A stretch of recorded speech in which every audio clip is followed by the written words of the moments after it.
We are at my ranch in Strathmore, California. This is the wine room. And this is Wayne Allen, and that's Troy Huckerby. And I've known these guys since we were little kids, and we got in a lot of trouble then. We're getting in more trouble now, but we're having fun. And so we are making our own wine. This is a Cabernet Sauvignon. And these are the tanks. We're looking at about 3,400 bottles. And so far, it's really good. This right here is what they call the destemmer. So you would dump the grapes in here, and this auger feeds them down into a paddle, and then they go through a pump, and the pump kind of scars the grapes up, and then we pump them into a bin, and then we would put an enzyme with them and cold soak them and let them sit for about a week. And then from that point on, then we would bring them back up to temperature, and we would introduce the yeast and ferment them from there.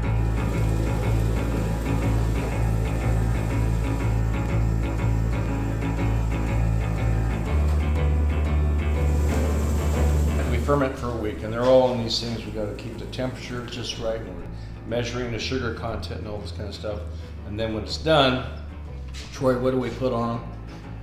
Well, then we would press them, and we would press them, and we would go ahead and press the juice in this press right here.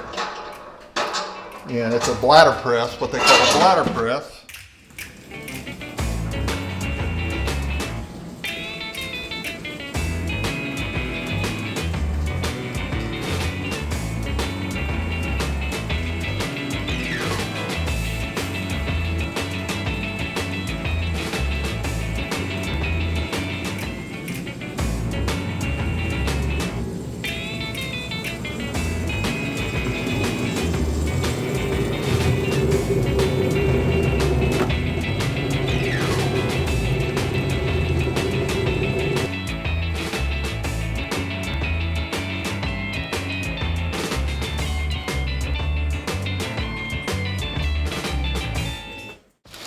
So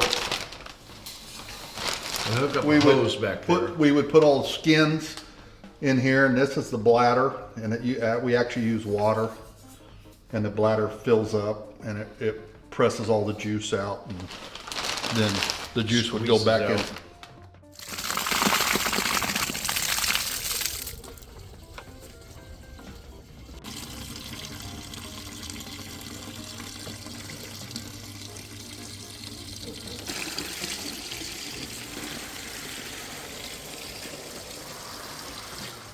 So right here, see, these are all 600 liter tanks, and they're all full. And this has 122 gallons in it. So imagine each gallon is 5 bottles. So this is about 3,400 bottles of wine. And check this out, this is super cool. So here's how we test it. Do a little splash, do a little splash, one more splash, and then we want to see what kind of legs they got. So see, splash around, see how it's coming down? Those are the legs. Right here, you got these legs, it's called legs.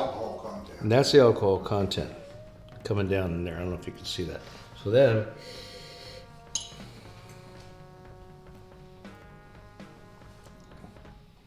ooh, that's gonna be nice. The next step is these all get filtered into oak barrels. And the oak barrels are going to sit there for 6 months, and that's what's going to curve these things out. Because right now there's 6 different tanks, but some of them have different types of yeast, and then we have a French oak and we have an American oak. Some of them is just the juice, and other ones are the squeezed skins. So they each have a slightly different flavor. And what we're finding is that as we combine them all, it gives a front, a middle, and a back end to the flavor. And then the oak is going to polish that off. Where do we get these? These we actually ordered from a site up in Washington, but these come from Italy originally. That's where they come from, and kind of work their way into that. So they're Italian style tanks. Yeah. So let me tell you a funny story about a man named Shane. The only artsy was driving insane. And so during COVID, as you know, the world shuts down.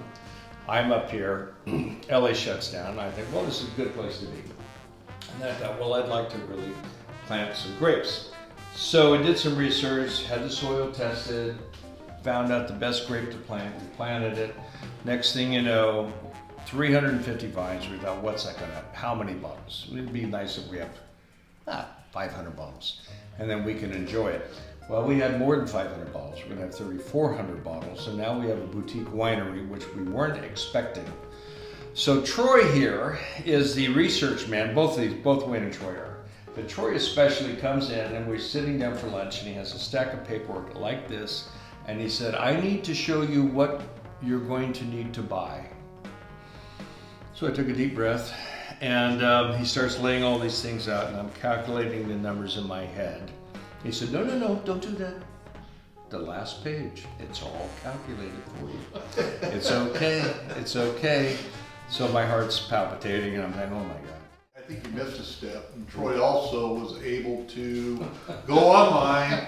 Yes, he did all the research. He did all the research and actually found a guy online that did winemaking classes. Yes. And me and Troy were able to Take the classes. take 46 classes. 46 hours of classes of classes winemaking to learn how to make this wine. Now we did a quick trimming to clear everything away after just a couple of weeks ago, and we still have to trim these. And you see over here how they're trimmed down, and as these bases come up, we gotta have 1, 2, 3, 4, 5. 1, 2. Well, we got 1, 2, 3, 4, 5, 6, 7, 8. That's too many. So we need to cut these down a little bit like this. We want to have two of these knuckles here. Cut this down, cut that down, and then what we'll do is train these to come up, and they'll grow over this way, and then the grapes will be here, and they'll be shaded by the leaves. So this is what we're having to do through this whole vineyard here to make sure we got the perfect grape for next year. So this is the old swimming pool, and it needed too much repair. So right now I'm in the process of filling it in.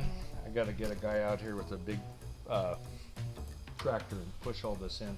And then this is all going to be a raised vegetable garden out here.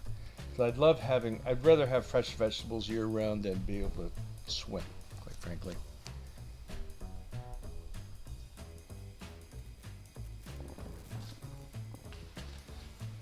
So this is inside my home. It's a throwback to the 1970s, but it was built in 1904, and this was originally a schoolhouse. So what's going to happen in this room, this large room next, is this false ceiling is going to get taken out. The original ceiling is 14 feet high. This kitchen area, all these kitchen cabinets are going to be redone. This is going to become a big kitchen island here. All the wall paneling and everything goes away. All the furniture goes away. There's going to be a big live edge dining room table here. There's going to be art. Lots of art, beautiful lighting, inset lighting. There's going to be 2 French doors, double French doors here with a big windows going all the way to the top. So I think it'll be really beautiful. I'm looking forward to tearing into this project. It's a big project, really, really big project. It's been the last thing on my list. This was originally a schoolhouse built in 1904, and it had 3 rooms, this room, that room, and the front room. And then there's a back area there that was added in 1935 that had a boys' room and a girls' room and a school kitchen. So now it's a bathroom and a laundry room and a pantry. This is, technically my first oil painting, done in 1981. And it's called The Rose. And I made this for Jennifer, who was my high school sweetheart. And she came down with valley fever at the time, I remember. And so she was absent from college. We were taking college courses together. And I made this painting, and I took it and dropped it off at her home, hopefully that she'd feel better. And then 9 years later, I did this portrait of her, and we were still involved in each other, with each other's lives, and it was fun. And so here we have the ribbon starting off. And yes, very David Hockney inspired. And then here's another piece I did. When I first went to Cal Arts in 1983, I did this piece. I wrote her a letter. It's a funny letter that I did, that I illustrated, and I sent it to her, and she thought, I'm sure he's a little crazy, but she's kept it all this time. So there it is. And here's another piece I did, inspired, where this was actually in high school. Oh. This was done in high school, and here she is with the flower, sitting on a rock. Here I am, looking super macho, and the world is calling me and saying, come on, come on, come on. But Cupid is saying, wait, you have this woman here. So I was, I think, 17 when I did this piece, believe it or not. 17, isn't that crazy? Anyway, this mezzanine, this used to be a big open room, and the ceiling was 14 feet high. I talked my parents into letting Wayne and I get up into the attic and knock down the ceiling to open this place up so that I could build a mezzanine so I could have a studio up here. This was my first studio, and I think I was 17 when we did this. And back then it was easy to go up and down these stairs, not so much now.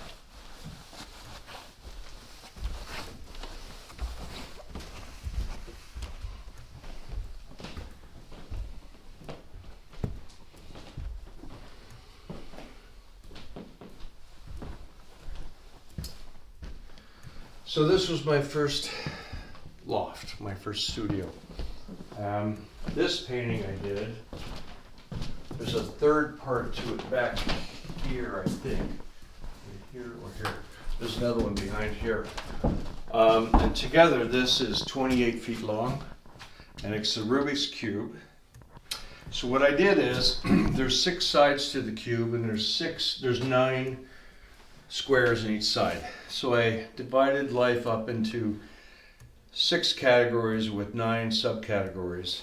And I took a Rubik's Cube and I covered it with masking tape, and I made a list of what was important, and like cubism.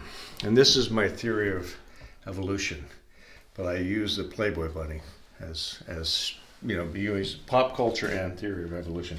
Blue collar, white collar, working class. And then I twist it all around. So if you could twist this around, you could get it all right side up.